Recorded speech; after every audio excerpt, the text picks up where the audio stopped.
नमस्कार मंडळी, मी माझ्या किचनमध्ये ना थोडेसे बदल केलेत. आता हे जे 2 रॅक दिसत आहेत ना, हे माझे जुनेच रॅक आहेत. पण मध्ये मी ना एक वुडनचा किचनसाठी रॅक ऑर्डर केलेला आणि त्याच्यावरतीच माझे रेग्युलर जे काही डाळी वगैरे लागतात ते ठेवलेलं.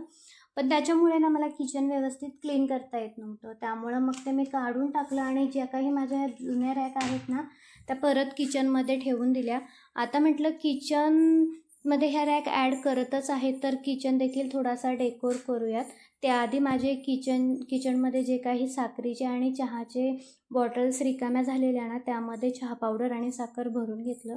आता म्हटलं ह्या रॅकमध्ये ज्या काही आपल्या रोजच्या वापराच्या ज्या काही हँडी वस्तू आहेत ना, त्या ठेवूया. जसं की साखर, चहा पावडर, तेल, मीठ ह्या गोष्टी मी ह्या रॅकमध्ये ठेवून दिल्या. आणि हे जे तुम्हाला 2 चिनी मातीचे बाउल दिसत आहेत ना, हे मला ॲक्च्युली मिळाले होते हळदी कुंकवामध्ये आणि त्याचाच वापर मी आज माझं किचन डेकोर करण्यासाठी केला आहे. आणि त्यानंतर माझ्या किचनमध्ये हे जे मनी प्लॅन्ट होतं ना, ते देखील ह्या रॅकमध्ये ठेवून दिलं. आणि तुम्हाला माझा ह्या किचनमध्ये केलेला नवा लूक कसा वाटतो आहे मला नक्की कमेंट करून सांगा.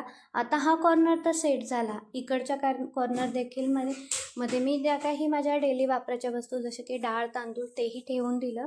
तर व्हिडिओ आवडला असेल तर चॅनलला सबस्क्राईब करायला विसरू नका. भेटूया नेक्स्ट ब्लॉगमध्ये. बाय.